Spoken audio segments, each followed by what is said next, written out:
यो WhatsApp. बहुत दिनों के बाद वीडियो आ रही है मुझे पता है, लेकिन और कुछ दिनों तक वीडियो नहीं आएंगी। मैं ये वीडियो जल्दी जल्दी बना रहा हूँ। द रीज़न इज़ मेरे एग्ज़ाम्स आ रहे हैं बहुत जल्दी और मैं प्रिपरेशन ले रहा हूँ, लेकिन यूट्यूब तो वो मानेगा नहीं, तो मेरे चैनल को कभी भी लॉड़े लगा सकता है। तो मैं अभी ये क्विक वीडियो बना के डाल रहा हूँ। सो इस वीडियो के बाद कब मुलाकात होगी मुझे भी नहीं पता। सो ज़्यादा टाइम की ना हुए वीडियो को डायरेक्ट स्टार्ट करते हैं। फर्स्ट ऑफ ऑल वार्निंग, ये एनीमे मैं रिव्यू कर रहा हूँ तो इसका मतलब ये नहीं है तुम जाके इस एनीमे को बस ऐसे ही देख लोगे। ओके, मैं अब भी तुमको बोल रहा हूँ, अगर तुम ज़्यादा मार धार खून खराबा ये सब वाले चीज़ें नहीं देखते, प्लीज़ इस एनीमे को मत देखो मैं ऐसे बता दूंगा तो तुम समझोगे नहीं। तो मैं खुद का एग्जाम्पल देके मैं तुमको बोल रहा हूँ। देखो मैंने ज़िंदगी में बहुत सारे ऐसे एनीमे देखे जो हॉरर के ऊपर है या फिर गोर या फिर बहुत खतरनाक चीज़ें मैंने देखी है एनीमे के ऊपर, मतलब खून खराबा टाइप का। टोक्यो गूल ले लो या फिर एल्फेम लीड ले लो या फिर बोकू नो पिको ही ले लो, लेकिन वो सभी चीज़ें देखते समय मुझे कभी वियर्ड नहीं लगा, मुझे कभी वॉमिट नहीं आई या फिर मुझे घिन नहीं आई। मतलब सीधी सीधी बात में तुम मुझे कितना ही घिनौना चीज़ दिखा दो मैं देख लूंगा, मुझे कुछ भी नहीं होगा, ये मेरा मानना था। लेकिन ये वाला एनीमे भाई मेरे मुंह पे लंड का तमाचा मार दिया। मतलब ये एनीमे देखते समय 5-4 मिनट तक मुझे सब कुछ ठीक लग रहा था, सब कुछ मैं एक्सेप्ट कर रहा था, लेकिन कुछ समय और देखने के बाद मेरा हालत खराब होने लगा और लगभग 20 मिनट तक देखने के बाद मुझे भाई अचानक से उल्टी आई, मैंने उल्टी कर दिया। मतलब ये पहला ऐसा एनीमे है जिसको देखते समय मैंने सच्ची में उल्टी कर दी। और मैं जिस एनीमे के बारे में बात कर रहा हूँ तुमको इस एनीमे का नाम नहीं पता होगा प्रोबेबली, अगर तुम एनीमे कम्युनिटी में नए हो। अगर तुमको पता नहीं था तो तुम्हारे इसमें कोई गलती नहीं है। असल में इस एनीमे को भाई वर्ल्ड वाइड ब्लॉक कर दिया गया था, मतलब इसको पूरी दुनिया में ब्लॉक कर दिया गया था एक्सेप्ट फॉर जापान। मतलब इसमें इतना ज्यादा डार्क गोर और डेथ सीन्स और डिप्रेशन सीन्स भर के डाले गए हैं, मतलब देख के भाई एक आदमी उल्टी कर रहा है तो समझ रहे हो कितना ज्यादा घिनौना है ये एनीमे। तो मैं जिस एनीमे के बारे में इतने देर से बात कर रहा था उस एनीमे का नाम है सोजो सुबाकी। मैं इसके कुछ गोर सीन्स में क्लिप यूज नहीं कर सकता क्योंकि वो इतने ज्यादा हॉरर वाली चीजें हैं, तो यूट्यूब मेरे कभी भी लौड़े लगा सकता है, सीधा मेरे मुंह पे कम्युनिटी गाइडलाइन स्ट्राइक फेंक के मारेगा यूट्यूब। तो मैं कुछ नॉर्मल सीन्स के साथ ही इस एनीमे को रिव्यू करने की कोशिश करूंगा। सोजो सुबाकी ये एनिमे रिलीज हुआ था 1992 में। इसके जॉनरास बॉडी हॉरर के बारे में ही है, मतलब हॉरर एनिमे तुम इसको कह सकते हो। वैसे मैं इसको हॉरर एनिमे कम और चैलेंजिंग एनिमे ज्यादा बोलना चाहूंगा क्योंकि ये एनिमे भाई कमजोर दिल वाले देख ही नहीं सकते, बहुत ज्यादा घिनौना है ये एनिमे। सब डब की बात की जाए तो इसका सभी अवेलेबल है। डब कैसे अवेलेबल होगा क्योंकि ये वर्ल्ड वाइड जो ब्लॉक है।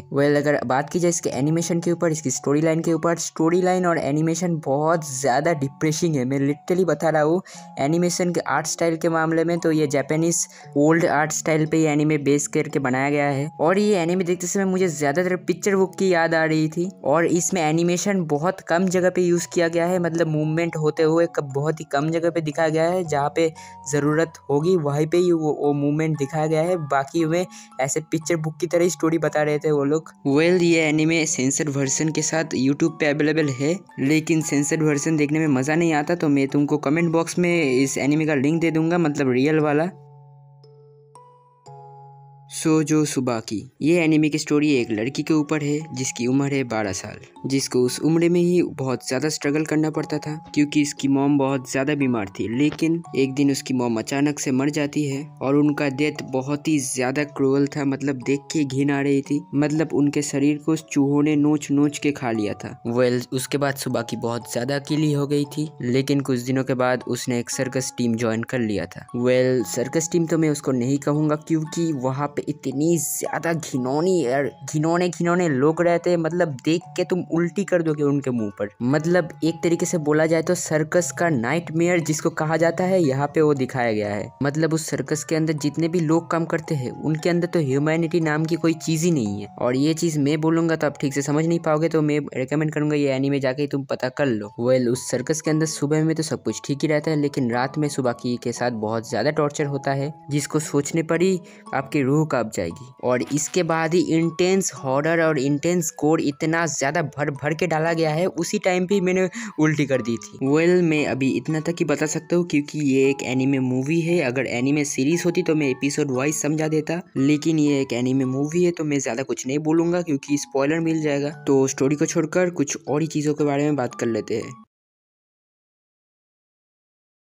तो इस एनिमे को क्यों देखना चाहिए तुमको? तो तुमको पता ही होगा कि एनिमे स्टोरीज ज़्यादातर कैसी होती है। मतलब हर एनिमे शो तो एक जैसा नहीं होता, लेकिन बहुत सारे ऐसे एनिमे शो होते हैं जो तुमको बहुत ज़्यादा सैड कर देते हैं या फिर रुला देते हैं या फिर तुमको बहुत ज़्यादा इमोशनल कर देते हैं, तुम बोल सकते हो एक तरीके से। तो ये सैड वाला कंटेंट तो ऐसा नॉर्मल है, चलता है, लेकिन मुझे सबसे खराब तब लगता है जब लोग डिप्रेशन में चले जाते हैं। मतलब एक कंटेंट देख के अगर कोई आदमी डिप्रेशन में जा रहा है तो वो कंटेंट की तो बदनामी होगी, ये जाहिर सी बात है। तो ये एनिमे डिप्रेशन किलर की तरह एक तरीके से तुम बोल सकते हो ये काम करता है। मतलब तुम मानो ना नया मानो मुझे नहीं पता, लेकिन ये एनीमे देखने के बाद तुम जितना ही हार्ट ब्रेकिंग एनीमे देख लो, तुम्हारा जितना ही घिनौना एनीमे देख लो, तुम डिप्रेशन में नहीं जाओगे। तुमको सैड लगेगा, वो सैड सीन अगर तुम देखोगे तुमको सैड लगेगा, लेकिन तुम डिप्रेशन में कभी भी नहीं जाओगे। और ये एनीमे डिप्रेशन से ओवरकम करने में ही नहीं, और भी बहुत सारी चीज़ों में तुमको हेल्प करेगा। मतलब अगर तुम मेरी बात करो तो मेरी भूतों से बहुत फटती थी, लेकिन ये एनीमे देखने के बाद मुझे थोड़ा सा मेरा डर कम हुआ है। ओके, मतलब ये एनीमे तुम्हारी फीलिंग्स को एक तरीके से बहुत ज़्यादा स्ट्रॉन्ग बनाता है। हाँ, वो अलग बात है, ये वाला एनीमे देखने के बाद तुम खुद ही 1 महीने तक डिप्रेशन में चले जाओगे,